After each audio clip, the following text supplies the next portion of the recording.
ଲାଭ କ'ଣ ରହିଛି। ମୟୂର ପର ଦେଖିବାକୁ ଖୁବ୍ ସୁନ୍ଦର ଅଟେ ଏବଂ ଏହି ପର ମୟୂର ନାମକ ଏକ ପକ୍ଷୀର ହୋଇଥାଏ। ଏହାକୁ ଦେଖିଲେ ଖୁସି ମଧ୍ୟ ଲାଗିଥାଏ।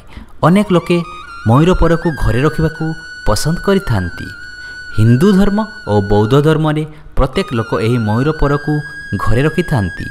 ମାତା ସରସ୍ୱତୀ, ଶ୍ରୀକୃଷ୍ଣ, ଲକ୍ଷ୍ମୀ, କାର୍ତ୍ତିକେୟ ଏବଂ ଶ୍ରୀ ଗଣେଶଜୀଙ୍କର ଏହିପରି ଖୁବ୍ ପ୍ରିୟ ଅଟେ ମୟୂର ପର।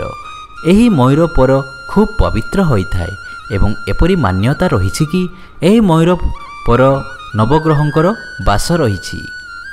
ତ ଘରେ ରଖନ୍ତୁ ମୟୂର ପର। ନକାରାତ୍ମକ ଉର୍ଜାର ସମାପ୍ତି ହୋଇଥାଏ। ମୟୂର ପରକୁ ଘରେ ରଖିବା ଦ୍ୱାରା ଘରର ସମସ୍ତ ନକାରାତ୍ମକ ଉର୍ଜା ସମାପ୍ତ ହୋଇଥାଏ।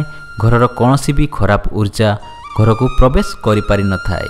ତେଣୁ ଯଦି ଆପଣଙ୍କୁ କୌଣସି